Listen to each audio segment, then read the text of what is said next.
This is Target Score Weekly with Joey Slattery and Taylor Allen. Welcome into another edition of Target Score Weekly. I am Joey Slattery. With me, Taylor Allen. As we do every week, well, almost every week, we've been a lot more consistent recently because a lot of stuff is happening. We bring you the CEBL news that you need, and we got an exciting one this week with the local legend himself, Taylor. We've got Jared Ogungbemi-Jackson on the podcast, making his Target Score Weekly debut, and that's about as equally as important as making your CBears debut, in my humble opinion. Yeah, and Jared said the exact same thing. So you couldn't be more accurate on that one, Joey. But of course, we had to have Jared on the show.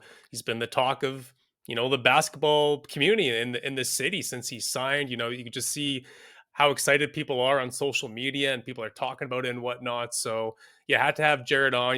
Here's a guy who's a 9-year veteran playing overseas, played all over the place, and now he finally has a chance to play home in Winnipeg, be embraced by his family and friends, and again the basketball community here. So really exciting stuff, and great to have a chat with him.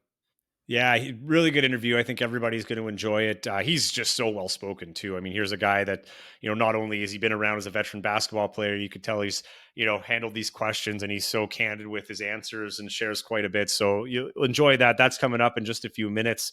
Some big news though, and you alluded to this, Taylor, when Jared was signed, especially after the Mason Boursier signing and then the drafting of Sean Moran, and that it was getting a little crowded in the backcourt. A lot of people wondered who was coming back. One of the big questions, Glenn Yang, is he coming back to the Winnipeg CEBLs?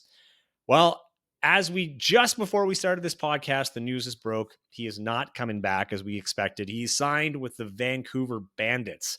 So the fan favorite of last year for many will now be a familiar foe over in Vancouver. But, goes to show how, competitive these positions are. And I'm sure it's not an easy decision to let a guy that you've invested so much time in last year, if you're Mike Taylor, to make that decision. But, that's a guy that was a starter for this team last year. And now he's not even on the roster. He's signing somewhere else, because I do think he's good enough to, to play meaningful minutes and as a starter, but it's very, very cluttered here. And there's a lot of talent upgrade this year with the CEBLs. And I think that's bodes well in terms of what to expect for the CEBLs, particularly from the backcourt. Glenn Yang, he hit the first basket in CEBLs history, didn't he? Yeah, okay, yep, there you go.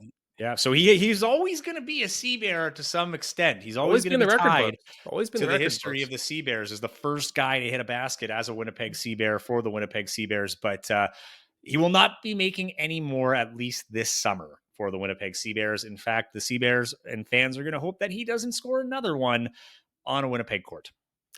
Yeah, Glenn Yang, he was one of the nicest players that I encountered last year. And I forget which home game it was specifically, but he finally kind of broke out. I think he scored 15 points or something like that. And you could just see how excited Teddy was for him. Teddy scored 1 million points like he always does, but all Teddy wanted to talk about was Glenn Yang and just how pumped he was for Glenn to finally have player of the game that game too. Yeah, that was a big there game. You go. So the team really liked Glenn. Again, really easy guy to get along with, very nice guy and whatever. But the team did need to upgrade at the point guard position, and they did that in various ways, with Jared Ogungbemi-Jackson being the most obvious one. But good for Glenn to still get another shot here in the league over in Vancouver. Hopefully he makes the most of that opportunity. But I think when you look at last year's team, or the starting lineup at the very least, he was a guy that I kind of didn't really think that they would be bringing back, just because again they did need to upgrade that position. I think he's a great player to come off of the bench. I just think him starting in this league, I don't know, I don't think that's really where he belongs, but hey, we'll see. I mean, he's a guy that has lots of experience playing pro basketball. He's played in Asia and whatnot, some pretty crazy environments over there, so we'll see what he has this summer after what he learned playing in Winnipeg last summer. But yeah, I think it was good for both parties. Glenn gets another chance in Vancouver, and Winnipeg has some new bodies at point guard and ones that might be able to bring a little more to the table for them. Yeah, and I think he will get that playing time there, and that's probably the most positive things that ever come out of Target Score Weekly. That was the nicest thing I think you've ever said about Glenn Yang. But yeah, it was. I mean, again, he's a great guy, but wonder how much of that played a factor. He's like, you know what, I want to come back to Winnipeg, but those darn jerks on Target Score Weekly, that one guy particularly, a Taylor guy, Teddy's cousin, he's tough. I No, know. I doubt that. Glenn, he was, I loved, in terms of my sideline reporting gig, he was, out of many guys, he was great to deal with.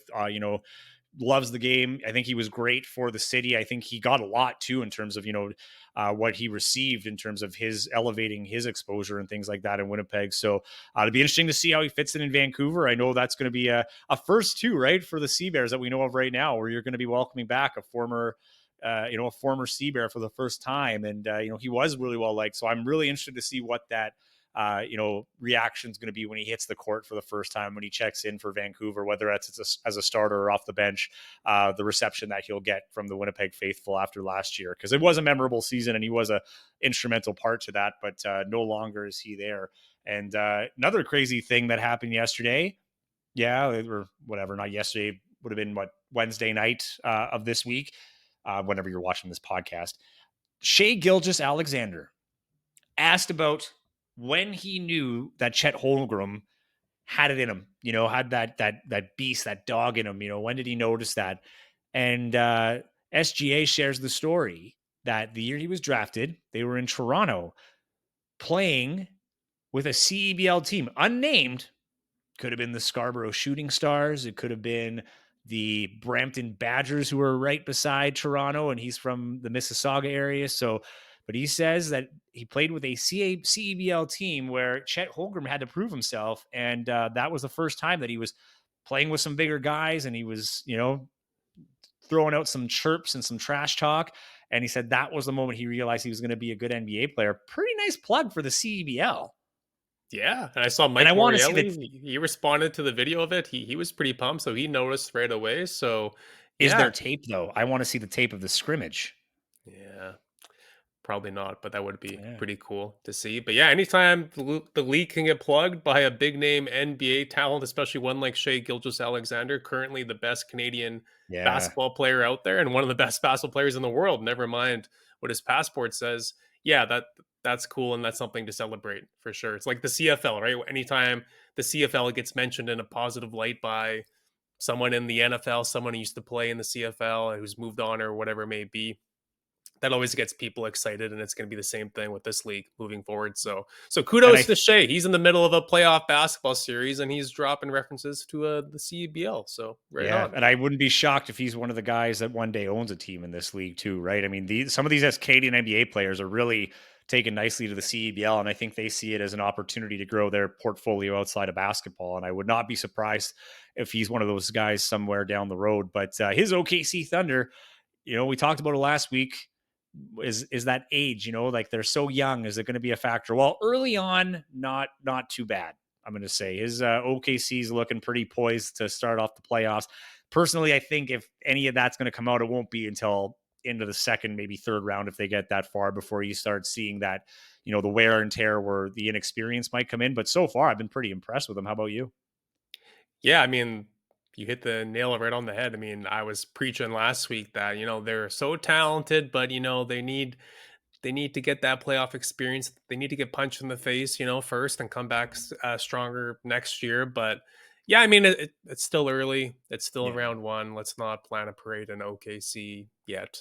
So we'll see what happens. But yeah, it's definitely an impressive start. And again, it makes it even more impressive just knowing how most of their team has no playoff experience. So that's really cool. But for me, I think the big takeaway that I have from these first couple of games of round one so far is how awesome is it that Boston lost to Miami in Say game two? careful, It wasn't careful. actually where I was going, but I just needed to plug that, of course. But for me, Anthony Edwards, I've talked about him so much on this podcast before, and it's no secret that he's a superstar in the making, and his stock is rising by the minute, basically.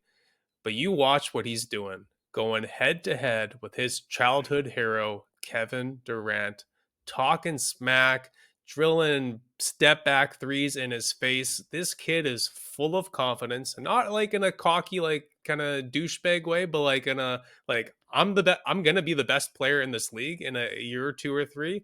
And Yeah. I'm just letting you guys know it's gonna happen. And here's a little taste of it right now. And KD is like, yeah, you're right. He's just shaking his head. There's nothing he can do. Like he's making him look foolish out there. And it's so much fun to watch. And you watch Anthony Edwards play the way he moves, his footwork, his release on his shot, his fadeaway, he looks like Michael Jordan. I'm not saying he is Yeah, Michael I've Jordan. I'm not saying he's gonna be, but if you just watch the highlights and if you didn't see the jersey he was wearing, you'd be like, man, this guy looks like number 23 on the Chicago Bulls. Like, it's unbelievable.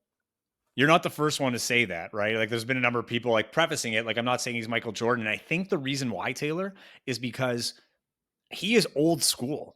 He like they always say the pendulum swings, right? It was all you talk about that 80s, 90s basketball where it was like, borderline kind of hockey fights at times, right? Like no one would join in a super team. They all wanted to beat the best. Then we got into this phase where, the AAU, as they call it, effect, where, everybody's kind of buddies and it's more of a business. To me, this guy carries himself like one of those old school MJ era guys. Like, I'm here to win. I'm not here to make friends. I think he relished in the opportunity to go up against a childhood hero, or is relishing in it as we speak, to go up against his childhood hero. And you know what? For Durant, I kind of like that reaction. That, it's kind of like, man, like almost like torch has been passed. That was me going up against, like, Kobe Bryant, let's say, when I first entered the league and going toe to toe, becoming, top of my game. And now this kid is taking that first major step where now it's not like he's young, like no, like he's a few years in the league and now he's getting his chance in the playoffs. We talked about it last week, how Minnesota's kind of come around. How much has Rudy Gobert improved with a team that can defend better too? Like I feel like he's been elevated because of guys like Ant and stuff like that. So I don't know, like this is a team, to me, this might be the most exciting team to watch right now, just because with their matchup, like even though they're favored in terms of the standings, it's a good Phoenix team, mixed of veterans and guys that are stars, and like Devin Booker, right? Like these are guys that a team that should be going far, that's had its opportunity and could turn a switch on like that. And he's not letting them do it, right? They're up 2-0 in that series. It was the time this was recorded. I've been enjoying that one a lot. The Celtics, I won't spend too much time on it. A little concerned with the second loss, but as you said, only round one. It's I think my biggest concern is just where you're seeing the inexperience is head coaching, right? You're seeing Joe Mazzulla going up against Eric Spoelstra, who's just had answers. I don't know if they can carry the momentum, Miami, that they did from 3-point land in game 2 for the rest of the series. But nonetheless, there was no real adjustments, and Boston had to wear that one. New York Knicks, not nicking. They're up 2-0 so far. It's a And good then way of putting Denver's it. yeah, and then I think the other one for me, New York, a bit of a surprise. I'm not into that series as much as I thought I would. The Sixers have a lot of drama around them. I thought I'd be really into that one, not so much. The other one for me has been Denver, LA. To me, and we talked a little bit about this before we started recording, but Denver's the favorite, but there's something about how they're beating LA right now. There's something about beating a team like the Lakers with LeBron on it, that kind of solidifies your legacy as a team after winning your championship. Jamal Murray, another Canadian fan of the CEBL, huge game-winning shot the other night. Just kind of showing doesn't matter, man. We can get in a rock fight. We can blow you out. At the end of the day, we're champions and we're here to defend it. But that's been an interesting series for me anyway. Yeah, no, absolutely. I mean, no one thought the Lakers were gonna dethrone the Nuggets, especially in a round one series. But yeah, I think it's just going to show. Everyone gives the Lakers so much attention and whatnot, but when you watch them go up against the Nuggets, it's like, okay, yeah, LA, they got a lot of stars and whatnot, but like they're Spotlight's on you. yeah, but they're not a championship team. Like this team is, they got some talent and whatever, but like Denver is just in a league of their own. It kind of seems like at times. So yeah, that was a awesome shot by Jamal Murray to win game 2. That was really cool to see in their own barn too. But one thing I do want to touch on, I know we're running out of time. Well, we have to. Pascal Siakam, and it's not because Yes. I'm a Pacers fan and whatever, but No, Raptors that's fans, fair. I Yeah. feel a lot of people are kind of taking Pascal for granted these past couple of years, not putting respect on his name. I remember earlier this year, I was talking to someone I met who was a Sixers fan, and this is before Pascal was traded. And I made a comment how Pascal Siakam is better than Tobias Harris. And this guy looked at me like I had 6 heads. He's like, What are you talking about? Tobias Harris is way better than Pascal Siakam, blah, blah, blah, blah, blah. Pfft, really? Look at what Pascal Siakam is doing right now against Milwaukee. Yeah, they're missing Giannis, whatever, but he is putting up buckets. He is. I know he has experience playing in the playoffs, but like my goodness, he's been one of the best players in the league this week. It's, So it's been really fun to watch, and the Pacers got him for nothing. They traded barely anything for him. So Raptors fans, there's been a couple of guys where it's like, oh man, why didn't we trade that guy sooner and get the maximum potential in a trade for that piece? But yeah, Pascal Siakam, it looks like a steal for Indiana right now, assuming he signs with them in the offseason, of course. But yeah, Raptors fans, I'm sure they're cheering for Pascal. He's a hard guy for not to sure. like, but it's been cool just to see him, get back to the And he wouldn't playoffs have this and be a chance with beast. Toronto. Like that's the other thing too. No, I think with the yeah, Pacers, like this is where he needs to be. To put in perspective, in game 1, he had a double-double. 36 points, one more than the leading scorer in Milwaukee, Damian Lillard. He more than doubled Damian Lillard in rebounds with 13, and then he had 2 assists to steal and 2 blocks to go with that. How does he follow that up in game 2? That was a loss, by the way. And then in game 2, 37 and 11 was so another double double. Again, outscoring Damian Lillard, who's the leading scorer for them, but he outclassed him in every category except for steals, as he had none, and Lillard had one. But I mean, he's averaging a double double right now. And like I said, the not just a double Pacers double. He's averaging 30 plus points and 30 10 plus plus points. rebounds. Exactly. It's not like a 10 and 10. No, you're right. This is a 30 plus point, 35 plus point double double type deal. And we talk a lot about Halliburton and stuff like that, who's also really good. But when I talked about the Pacers, like this is what I'm talking about. They've got some weapons in there, and I feel like there's a chance they're just hitting their stride. I don't think they're coming out of the East or anything like that, but don't be shocked if the Pacers make a bit of a run. I think this is a team that's, they have no expectations. I think this is a team that you get through Milwaukee, your confidence is high, you're starting to notice your different options. Pacers are a team to keep an eye on. Well, Pascal Siakam, he's the first player since Wilt Chamberlain, I think, in like 1967 to score 30 points and 10 rebounds in his first two playoff games with the Yeah. with the new team, which is insane. An Yeah, absolutely you're up there with insane Wilt. stat. Any you do Yeah. anything, you're up there with Wilt on or off the court. Yeah, that's a very impressive stat, very impressive company to be with. So shout out to Pascal for his hot start here. We'll see Yeah. where it takes him moving forward. But in And for all closing, we know, these are on court. That's for the yes, comparisons. yes, exactly, yeah. but in closing, before we get to Jared, though, do you want to share what we want to start doing moving forward to hear some from our diehard Target Score Weekly fans? Yes, we've had some, people that will, direct message the, like questions and things like that have come up to me in person, and I'm thinking, you know what, this is a good opportunity maybe to elevate the show. And then Taylor says, well, why don't we start a mailbag? And I think that's a great idea. So we are going to debut starting next week our mailbag. We have an email that I totally forgot about, but it is target score podcast at gmail.com. Target score podcast at gmail.com. We also will prompt you on Instagram, Facebook. It doesn't have to be email. It doesn't have to be any specific way. If you have a question or something that you want Taylor and I to discuss on the show, send it our way. We will pick at least one every week, depending on timing. But we want to make this a thing and get you guys more involved. We appreciate everybody listening in. The show's been in constant growth. It seems like every episode just demolishes the last one. So, and that's large in part to the support that we keep doing this. So we'd love to have your say in here. We want to hear from you. Again, target score podcast at gmail.com, or hit either myself, Joey Slattery TV on Instagram or Facebook or Twitter. Taylor Allen 31 is his handle on all socials. So yeah, reach out to us there. And if we have a guest that week that you want to ask, maybe you could ask their question there too. Who knows? But yeah, we'd love to hear from you. Looking forward to starting this.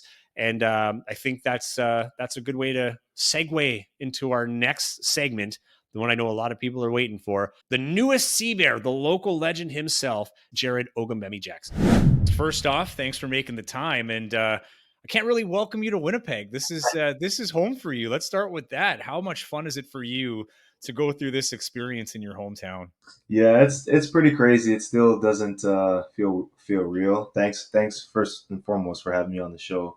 Um, But yeah, it's definitely an exciting time. I think last week, especially with the announcement, it was just a whirlwind of messages and calls from family and friends, and everybody's super excited. So, but I've gotten back to work and started to work out and stuff. So, looking forward to it. Has anything surprised you, Jared, since you did sign with the Sea Bears? I mean, I know on Instagram, your Instagram was blowing up. You know, everyone's making these stories and whatnot, and you were saying how your phone has been blowing up. But just did anything surprise you about the reaction that the signing has gone?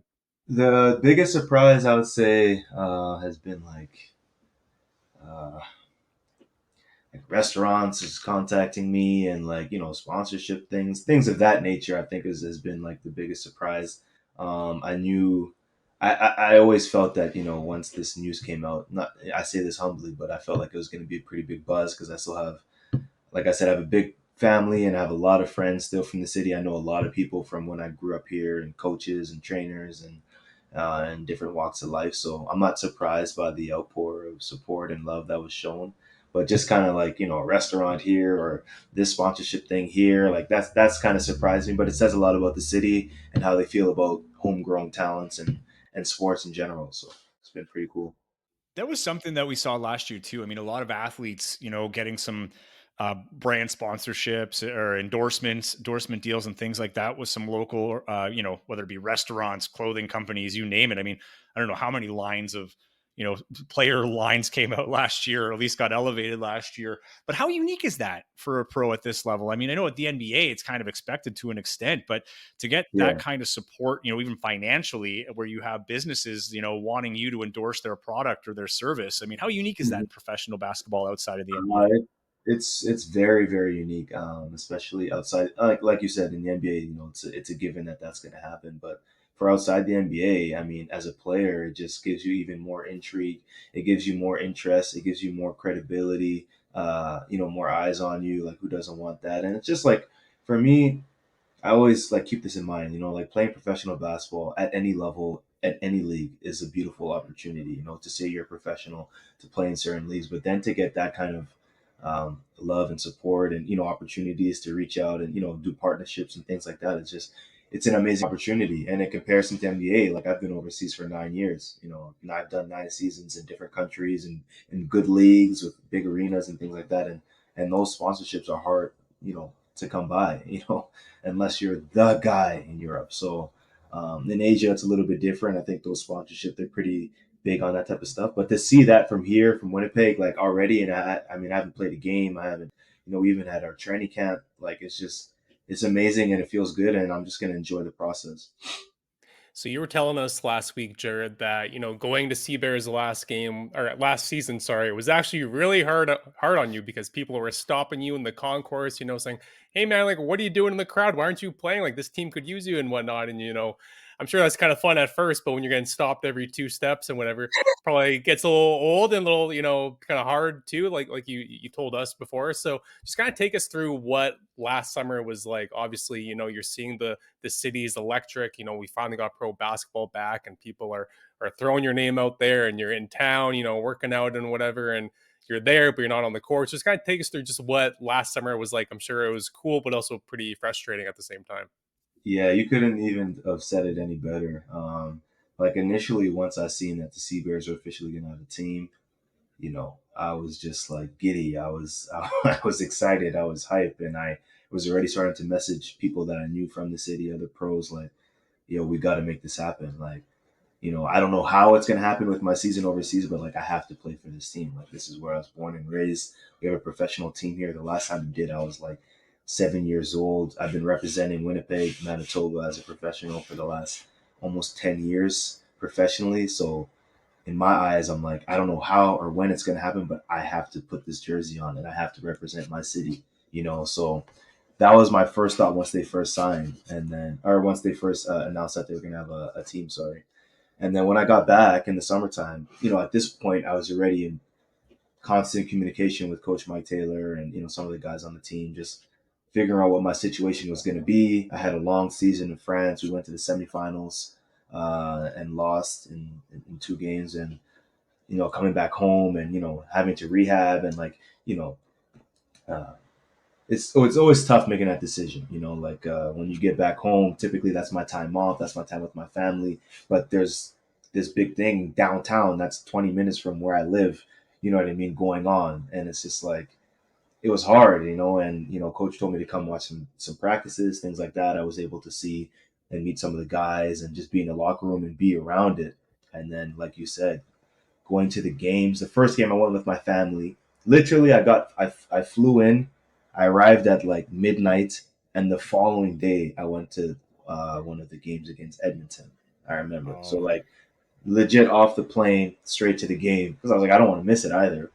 It was a good game, and just seeing the atmosphere, seeing how many people came out, the fans, how electric it was, the players, the cohesion they had, and just the environment. I was like, man, like I might have to just make this happen. But obviously, thinking about my career long term and making sure my body is right is obviously always gonna be my priority. And the toughest part, like you said, was literally like going to the washroom or going to get a snack, and 10 people. Oh, you're back in town. Oh, what do you? Oh, why, are you playing? Like, why aren't you playing? Like, oh, go put on a jersey. You can suit up. Like the first day was cool. It was funny, and then by the second or third game, I was like, man, this is like becoming overwhelming. Like, I wasn't even joking when I mentioned that. Like, not in a negative way, obviously for good reason, but I was like, I can't be in this environment, and I'm used to being a player. I'm used to be able to control what happens and have an impact on the game. So it was tough. It was fun to see from a fan's perspective, but the competitor in me was like, I want to be out there too. well, Edmonton too. I know like the rivalry naturally comes with Saskatchewan, but I felt last year those games were, way tighter. I know Saskatchewan beat Winnipeg at home in the nationally televised game, but that was great entertainment. But it seemed like there was a real battle there, so that'll be a fun one this year too because they have a lot of guys coming back as well. But speaking to that though, as a veteran, you've gone through this now. Like you said, a decade of playing professional basketball. Now you're coming here playing in the summer. I know you had a little bit more of a break this year, being able to get the release to come in a little bit early, but I mean, how do you prepare yourself? This is new to you too, as a veteran, I guess, to come into a summer league after playing essentially a full season overseas, then coming to play here. I mean, what's been the difference for you, I guess, as you're trying to what would normally be the off season, you're kind of in preseason mode. I think it's for the most part, my work stays the same as far as how I prepare for games, how I prepare for a season. Um, I think it's just more of like a mental shift and a mindset type thing. Whereas, back when I was in Belarus, knowing that this was going to be a possibility and thinking that I was going to be home a little bit earlier, I ready to start to shift my mind of, okay, I'm only going to take a few weeks off, watch what I eat, things like that in my time off, and then start training my body up a little bit earlier than normal, which isn't a bad thing because that way I kind of keep what I built from last summer all the way through the season, opposed to starting from zero again physically and building my way up through the entire summer. So in a way, I'm excited about it just because typically in the summers, I'm training with my trainer, and I'll be doing a lot of individual workouts, skill development stuff for the most part by myself or with one or two people. Like I'm very that's how I've been. That's how I'm gonna be. I don't like doing big group things for the most part, but to have this opportunity to now uh, not only get better by playing against great competition in the CEBL, as you can see how many guys are signing, people from top leagues, all the talent. It's a way for me to also improve. So it's a way for me to stay in shape and be sharper. You know what I mean, going into the next season, and then at the same time, it's an honor to play for your city. Like it's really an honor. Like I talked to my brother about it. I mean, he's a huge hoop fan as well, and we just talk about all the possible scenarios of me playing, what can happen, things like that. And we would just say like, when I'm in Portugal or Spain or France or these teams, obviously I'm giving my all, 100%. I train. That's how I am a professional. I'm gonna give my 110%. But playing for your own hometown, where you were born and raised, and you're wearing that on your chest, it adds like a little like I'm gonna do everything I can to, what I mean, to help us win. So I think that's my as far as training and things like that. Nothing changes. I prepare the same way whether I'm playing in this league or whether I'm playing in a U12 league. So I'm looking forward to it. You got a lot of stamps in your passport, Jared. Portugal, Spain, Finland, France, Denmark. Played all over the place. But your last stop, Belarus. I can't say I know many people, if anyone other than yourself, who have even been to Belarus. So what was that experience like? I'm sure lots of your friends and family, that's probably one of the first things that they would always ask you, like, well, what's it like over there? But what Yeah, was that experience like? I know it's one of the better leagues in the world, but just yeah. playing in Belarus, playing in Russia, it's a Russian league. Just what was that experience like for you? Um, yeah, I would definitely say from a competitive standpoint, basketball standpoint, it's been the best experience I've had in my career as far as just the level of teams that you're playing against. Like, CSK Moscow, Zenit. These are teams in Russia.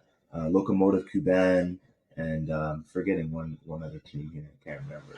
But these are like EuroLeague teams. So like prior to like the sanctions with Russia and all that stuff, these were teams that are playing in the EuroLeague. And for those that are watching that don't know, there's the NBA, and then the next best competition there is in the world is the EuroLeague, which is a combination of the best teams from across Europe.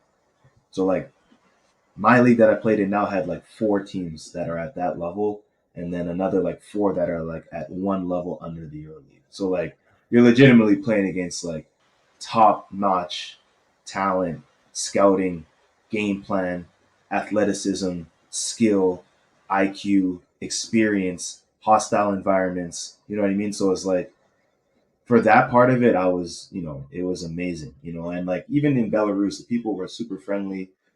They had a good fan base there. It's a beautiful city, big buildings, big malls, big shopping centers, big parks. So, I mean, I was away from family. I was far away. Social life wasn't, as the same as it would be maybe in France or Germany and places like that. But as far as the basketball goes, it definitely was an amazing experience. And I definitely wanted to show myself against some of the best talent in the world outside the NBA. And I think I did a good job of that. And I think that could, I can only bring that experience to the team, and, hopefully it'll help us go far. With that experience and taking into account that you saw a few games last year from a fan's perspective, watching from the stands, um, what's the biggest thing you noticed, I guess, in terms of the CEBL and the level there compared to what you might have played at? And do you think that helped you maybe having a year to see it live as opposed to on tape and kind of take in the atmosphere before actually stepping on the court? Yeah, I mean, like realistically, watching, you can get a gist of what the league is kind of like. I would say it was a little bit more up tempo.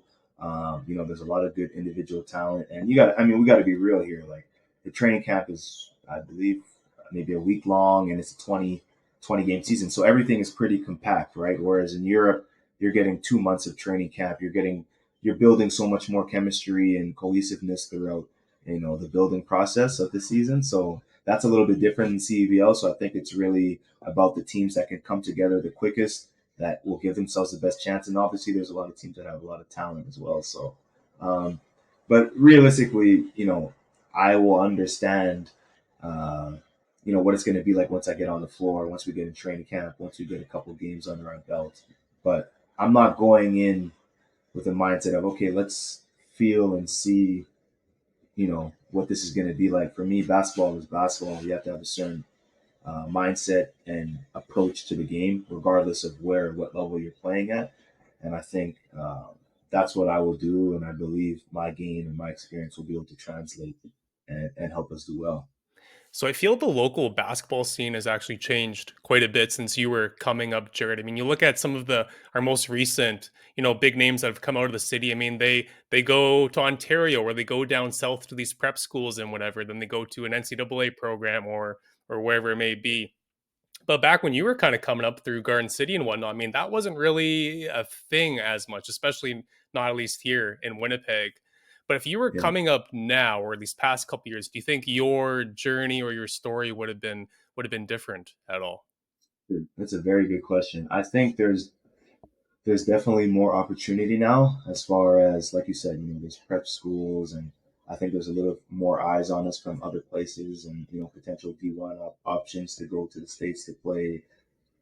You got university players getting professional experience. That's just like unheard of. You know what I mean? So when I was coming up, like you said, we had YouTube and that was it. Like, we didn't even have high school mixtapes. I didn't have any clips of my high school championships, provincials, nothing.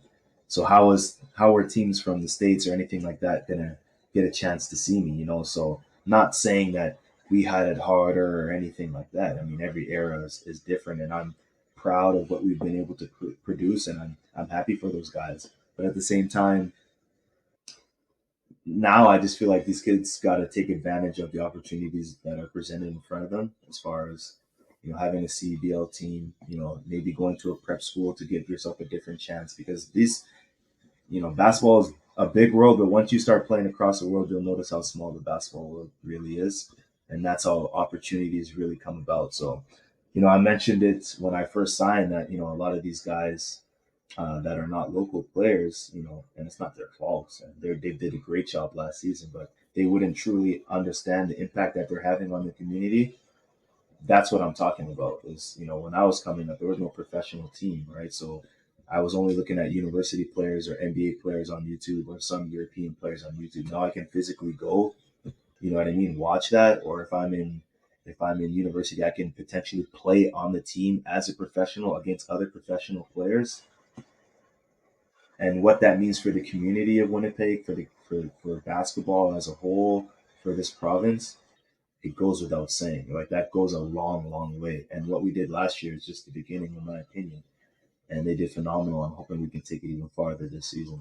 Well, you even take it a step further. I mean, you're a U Sports guy, right? Like, you played in Calgary, and then you look at where the two programs in Winnipeg alone are doing. Both were nationally ranked throughout the year. They both have stacked rosters. Now each team has a guy drafted to the local team. You're like a player away from having a starting five of just Winnipeggers, if you wanted, Yeah. on the Yeah. Winnipeg Sea Bears, a team that didn't exist, a year and a half ago. I mean, Hmm. for a local guy, you talked about the opportunity to play in front of your hometown, but what kind of pride do you take in that, being a veteran Winnipeg professional basketball player, being able to share the court with fellow Winnipeggers who aren't there as a voucher? I mean, these are impact Yeah. guys. Yeah. A lot of pride. And I feel like, it's our responsibility as, the OGs, or the guys that came before, to pass down the experiences and opportunities that we've had. So I think it's important for me to be there on that. I really do. I feel like it's important for me to be able to be on this team, and to share my knowledge with the guys, to talk to Sean, and to talk to Simon, and some of the other guys, the local guys, and obviously, of course, the rest of the team. But to really show them as well, like, hey, like, if your path, if your goal is to become a professional, these are some of the things that you should be doing on a daily basis, on a weekly basis, on a monthly basis, to push yourself forward. Not that they don't have other resources, but it's best when you can have somebody who's done it and who comes from where you come from, and is willing to share that knowledge, which of course I am, because I had people ahead of me where I took knowledge from them as well. So for me, it's a big opportunity to do that, which is why I kind of see, like, again, when I step on the court, I want to win and I want to compete. And I feel like the roster that we've built thus far, has a chance to compete for a championship. That's my focus, 100%. But at the same time, like, I believe this is not an obligation, but in a way it is, for me to kind of give back to the community, and hopefully touch the community, and touch some of these players, and inspire them, and the youth as well. Like, it's important. It's important. So the Sea Bears, they released that cool marketing video of you the other week where you're at Garden City, your old high school, and you're talking about how you used to, get on the bus at 5 a.m. or whatever it may have been, get to school early, janitors letting you in, becoming good buddies with the janitors, let you in the gym, and you're getting to working on your game before the bell even rings for school that day.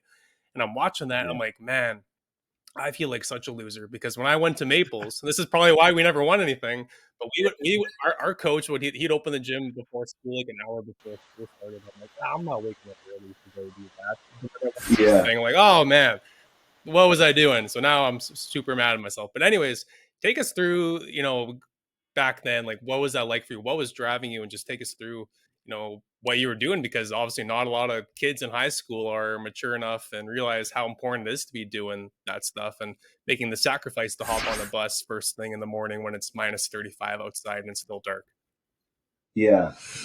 Yeah, I mean, I've talked about it a lot of times, and I don't like to be braggadocious about it or anything like that. I just sometimes I share that story just to really let people know my drive, and how competitive and how bad I really wanted to be a professional.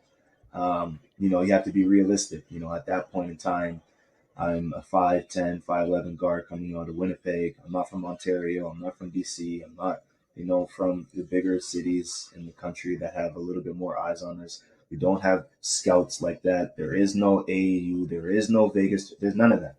So what am I going to do that's going to set myself apart from the rest of the competition in my city and get eyes on me nationally?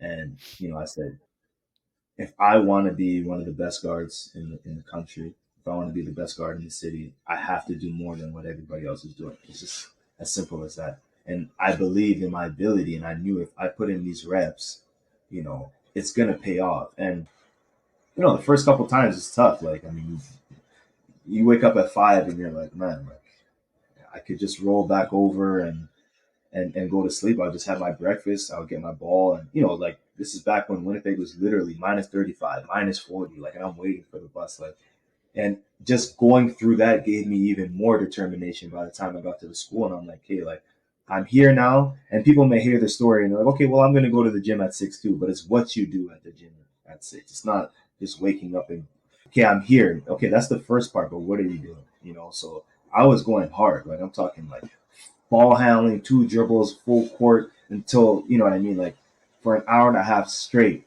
every morning. You know what I mean? Like, pushing it, knowing that I have class all day, knowing that I have practice after school, with Phil Penner, my high school coach, who I still love and admire. He helped me a lot. But his practices were intense. Sometimes we'd have 3-hour practices. So I would do that. And then after like a week, 2 weeks, 3 weeks, a month, I'm like, man, my handle feels tighter. I feel quicker. I'm getting to my shot like faster. I'm getting it off. Like, it's not because of what I was doing in practice with everybody else. It's what I was doing outside of practice. You know what I mean? And in my eyes, I'm like, okay, well, if I'm not waking up and doing this, somebody else is. Like, somebody else in Ontario is. Somebody else in Calgary is. And they got more opportunities than I have already. So what is it going to take? You know what I mean? And it worked out, and I carried that same mindset at UFC. Like, if you ask people at UFC, it was the same story, to the point where it was too much. You know what I mean? It was coaches saying, "Hey, no, you got to get rest. You're putting too much time in." We had a shooting machine. I would go on the shooting machine and put up 1,000 shots, then go to class, then go to practice, do it again over and over. Like, that's been my MO. And sometimes it's hurt me because I've done too much work. And as you get older, you got to cut the mileage out and be smart about it. But that's how I've made my career. And, I'm hoping that story and that passion and that fire can only inspire, others to do the same. Yeah, well, efficiency being a big one there too, right? Like, that's what it sounds like in terms of, it's not necessarily how much, it's how you're doing it when you're doing it, right? And you look at that back then. So when you in high school, would the Jets have been back by then? No, not when I was in high school. Yeah, No. so you look at it. So you're going into the gym. Not only is there no pro basketball, like there's like not even we don't have the Jets at that point. We have the Bombers and the Gold Eyes here. So even from a professional, being privy to it, to even seeing it, you only had those two in their summer sports. So when you're going in there and you're thinking, I'm going to be pro. I mean, how much does that change now for a kid that has a team in their own backyard, an actual pro basketball team, but also this partnership with U Sports that also wasn't there when you were there. So now Yeah. U Sports or Canada West becomes an avenue where you could actually, if you're good enough, fast track your professional development, right? So I mean, you might go there without that kind of motivation that you can see that's tangible. How big is that now for a kid that's doing what you were doing back then today, who's going to school doing this, but knows that I've got the Sea Bears. I know who Jared Ogungbemi-Jackson is. I've seen him play. Not only the stories now, I'm actually Yeah. going to see him play. And he was, huge at Garden City back in the day, whatever. So how big is that for Yeah. those kids? I think it's big on two fronts. It's big, like, as far as belief, obviously, like, and just obtainability. Like, if you can physically go watch us play every weekend, maybe get in touch with some of the players, ask for tips. That goes a long way. Like, you hear about a lot of stories from NBA players or professional athletes. Like, oh, who was your motivation? Oh, this player that used to play at the Nuggets or whatever, and I used to go watch him play. Like, you never had that coming up. So that alone is an amazing opportunity for all the youth and all the youth sports guys, 16-year-old guys, 12-year-old kids who are looking to, maybe take their basketball career seriously. It's a huge advantage for them just to be able to watch and see and then to play. So if like, if you're youth sports and you're playing on a professional team, like there's guys that have, Xavier Moon went to NBA from here. There's been a few guys. You know what I mean? Like this league has eyes on it. So if you come and you perform well, so let's say Simon, for instance, he had a pretty solid rookie year. If he plays 2-3 years in CBL before he's done, he could already have a professional contract lined up before he's even done school. Yeah. If he plays well, I'm not putting any pressure on Simon. Do your thing, enjoy the experience. But I'm just using him as an example. If I had that opportunity coming out of youth sports to play professionally for 2-3 years, you're creating more opportunity in Europe in different leagues for yourself based on the performance that you have. It's like a jump start to your career. When I came out of the CIS, there wasn't a lot of us that were getting opportunities to go from the CIS overseas. There's myself, there was Chris McLaughlin from Victoria, Joel Friesen, Jordan Baker, Johnny Bermerhaskell, if I'm pronouncing his name wrong, sorry, my guy. Caleb Agata, but there wasn't a lot like Phil Scrub. That was our era. But I can name maybe 15 guys tops that went from CIS to overseas was unheard of. It was you're either D1 or you're from Europe or you're somewhere else, right? So now for them to be able to play on a professional team already as a youth sports player, you're already having scouts that are going to be watching these games. So if you perform well, it's only jumpstarting your career as a professional if that's the route you want to take. So honestly, on all fronts, this is just an amazing opportunity. The CEBL, what they've done over the last 5, 6, 7 years is phenomenal. It's amazing. It's first class. The facilities, the leagues, the way it's promoted, it's on TSN, it's on TV. Like it's great what they're doing, and then the opportunity for the players as well. It goes without saying, especially here in Canada for Canada basketball, it's huge. And they even got a shout out from Shea Gilgeous-Alexander last night. I seen that earlier today. Yeah, that's awesome.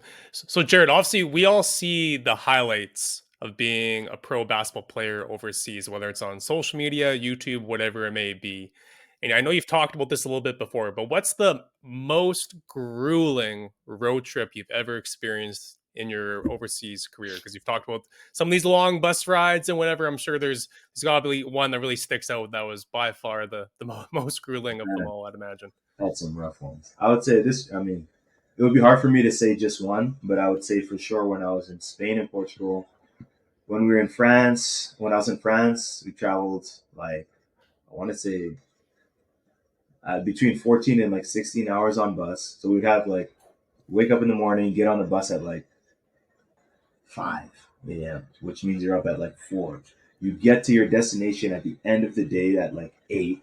You arrive right off the bus and you go straight to practice, which isn't ideal and doesn't make sense. It was a bad decision by the management there, in my opinion. You go straight to practice. You practice at 8:30, 9:30. You're done by 10ish. Then you go to the hotel.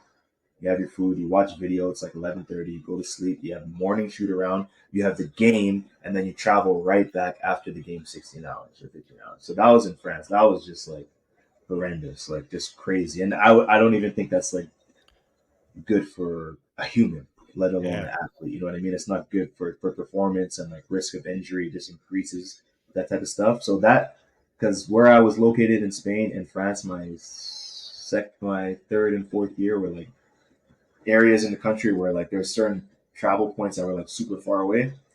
And then this year we had some rough ones where we would leave super early because all of our flights were through Moscow. Most of our games were in Russia. There's only 2 teams that weren't in Russia this season. And that was us and a team from Kazakhstan, Astana. And let's just say we would have multiple flights, and sometimes you're leaving right after the game. You're getting back in at 2 a.m. or 3 a.m. Got to get on a bus, go to a gym, things like that. It's not as glamorous as it may seem sometimes, but that's part of the grind. It's not for everybody, that's for sure. What do you think, Taylor? Is it time? Yeah, man. Let's do it. You ready for target time, Jared? Let's do it. We'll explain target time. It's It the takes slowest. well, Joey. Yeah, I was gonna say it basically takes as long as a road trip that you've experienced in France, I about hope 14 or not. 16 hours. So there you I was go. going to say that question was actually a great segue to this segment. We're also running out of recording time because we are cheap at Target Score Weekly and do not want to upgrade our software. So, no, we're actually going to probably take longer than we need to. So sorry about that in advance. Do you want to start this week, Taylor? Yeah, sure. Why not? Let's do Switch it. things up a little bit. Okay. So, first question for you, Jared.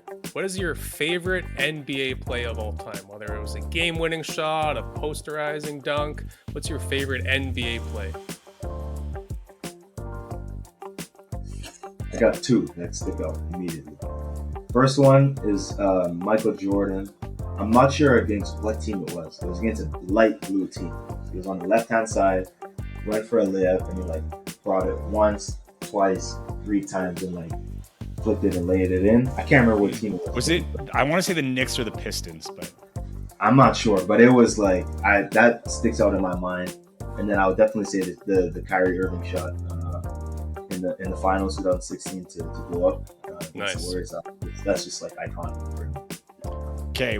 You talked about the not so glamorous side of playing pro overseas. You've been to a number of places to play basketball. What was the most wild atmosphere? Like one particular game that you played in where the atmosphere was just beyond comprehension? Uh, 2 seasons ago when we were in Bologna for the FIBA Cup semifinal, FIBA Europe Cup semifinal. Yeah. And I was with Bakken in Denmark, and their atmosphere was crazy. Like their fans were like really, really into it, loud. You can't hear anything. Like it was crazy. That was like a good atmosphere. I had one other one I had, but that one sticks out. One of the ones that sticks out the most. I want to go to Serbia. I don't know if you've ever seen like the Serbian basketball. I was talking highlights. to him about that last week. Yeah. Like that. That's on my bucket list. I want to go to a game in Serbia so bad. Insane. No disrespect to the NBA. NBA is the top league in the world, best league in the world. But like, as far as like fans for like Serbia and that, it's not even comparable. I bet. I also, just because you brought it up, we didn't know which team it was. I just Googled it. It was, and I need to bring this up, the Lakers that he did that against. So Okay, nice. I'm very happy to bring that up and make sure we all know what team that was. Yes, sir. On a much different note, Jared, how often do people spell your first name wrong? With the 2 R's, that's got to be a curveball at some people. Too much. Too often. So I'm like, if you're my friend or if you know me well, I don't want to see 1 R. There's a reason there's 2 R's because I'm kidding. So too often. Yeah, Let's get that right this summer. But please, let's get that right this summer. Okay, so I guess you might have already answered this question, but what is the most basketball crazy country that you've played in? Like, just where they just get basketball, as their and get the memo of what it's like to be a basketball fan. I would say Spain. I feel like that does not surprise me, actually. I feel like I was in the second division at the time, so even for the second division, it was pretty crazy. Stadiums were always full. Last year was really good too, though. I can't lie. France is picking up for their fans. Like, you go to these games, you got a lot of people coming out. We had a brand new stadium last year in Orleans. We played the first half in the old arena and the second half in the new arena, and we were getting 8,000, 9,000, 10,000 people at every game. wow. So that was an amazing opportunity last year in Orleans, France. They got some of the best fans from Europe for sure. That's really cool. Who is the most famous person's number that you have in your phone? I wouldn't even say most famous person's number on my phone. That's a really good question, too. Yeah, nobody, really, honestly, nobody on that level, I don't think. I wouldn't say anybody. Do you have one, Tay? Well, not because they want me to have their number. It's because I'm a sports reporter and I have to talk to them sometimes. But none of these famous people want me to have their number, so it's not quite as cool. But in all your travels, though, Jared, I'm sure you rubbed shoulders with some people. I mean, I guess if you want to say, people don't really know him like that. Damian Rudez, he played in the NBA for a few years. Played on Timberwolves. Played on Indiana Pacers. Who else played for Orlando Magic as well? So that's my guy. There you go. Nice. That's a good one. At least it's NBA players or was. So I'll take that. The craziest one that I had from my news career, which is probably out of service at this point, Bob Barker. Oh, nice. Yeah, I had to interview him once. I just never got rid. I don't even know if it was actual number, but that's the number that we talked on the phone on before we got the interview. But that's funny. So, if you had one player, past or present, who's one player you would love to hoop with?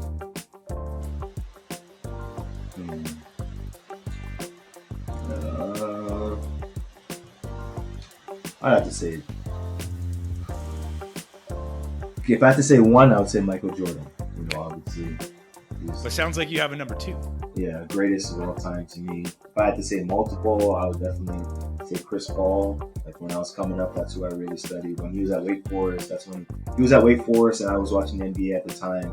You know, he became my favorite player, and I tried to model my game after him. So for a long time, I followed him. LeBron for obvious reasons. Kobe to see his mentality. Allen Iverson just to see how skilled, crazy he was. So I'm a basketball fanatic. So. I'll put this to a second version of this question then. We'll take Chris Paul because it seems like that's the one that you really enjoyed modeling your game against. Would you rather play with him or against him? Against him. Yeah, I want to see him. I want to see what that's like. That's what I mean. Like, guys, I'm thinking about him. Like, I think if you're going against a guy like who you kind of took inspiration from his your prime position. In his prime as well. For real NBA fans, I'm talking before the Clippers when he was with Oh, yeah. New Orleans. Prime, so.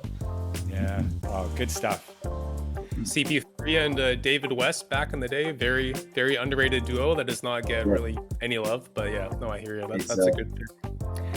But if you never played pro basketball, what career would you be doing, do you think?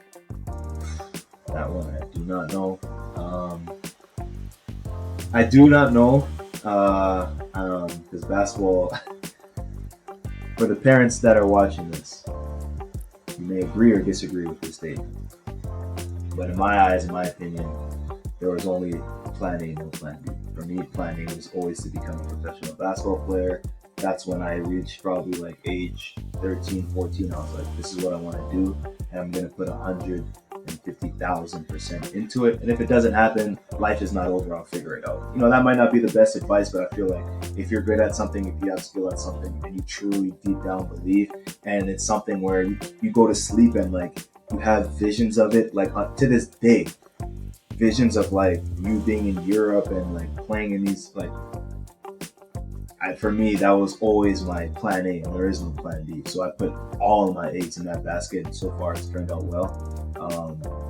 I don't know if that's great advice, but that's how I look at things. But if not, I definitely think like something in the media. Like I love doing this. I love doing interviews, being in front of a microphone, public speaking in front of a lot of people about whatever the subject may be. Like I'm very comfortable speaking and communicating with people on different levels. So I think something maybe in the media, where, you know, broadcaster or talking about sports or media management or sports management, something within a team. So something that keeps you close by, that you're still kind of getting your fix in some way, sure. shape, or something form. in the field for sure. Yeah, well, the nice thing is with that, media is okay. Yeah, it's yeah, I guess. Yeah.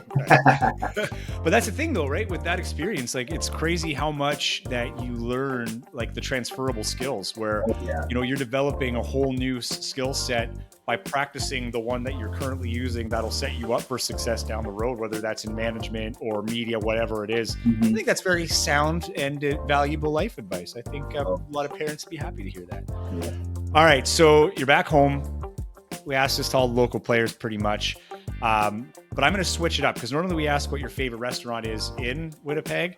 I want to know what your favorite dish is from all your travels, something that was local to the market you were playing in that is now like a staple for you, that if you can't do without it, or if you can't get it, like something that you would do anything to get here in Canada right now.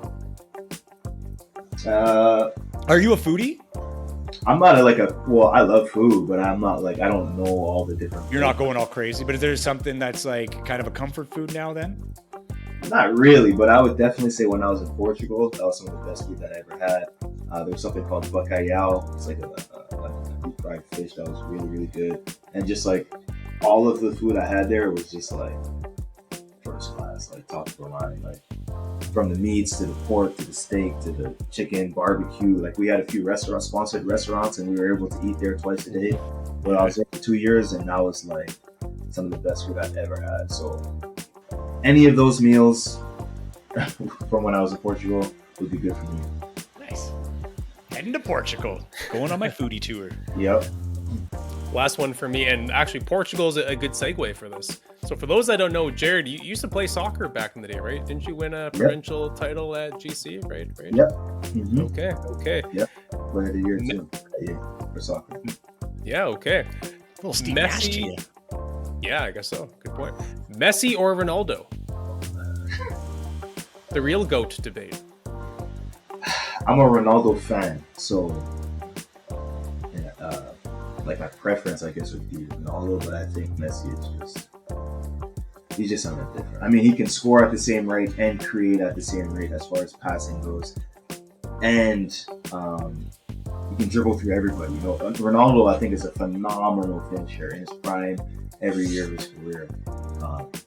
But Messi is different on that level. The two things I would say is now Messi has a World Cup, which happened in France while I was in France. So I was kind of upset about that. My wife's from France, all of her family's from there, so I was rooting for France. So the World Cup is big, but Ronaldo showed that he could go from the English Premiership, win the championship, go to Spain, win the championship, and then go to Italy and do the same thing, and then also get a Euro. So being able to win in different leagues is a big difference, right? Whereas Messi was at Barcelona pretty much, the majority of his career and never played anywhere else. So that is so like soccer though, right? Like it's, in every other league, at least in the North American sports for the most part, it's like there's one, right? Where it's like, yeah, you play there and then you have the MJ versus LeBron and you can kind of formulate your argument however you want, but soccer's so difficult. It's insane.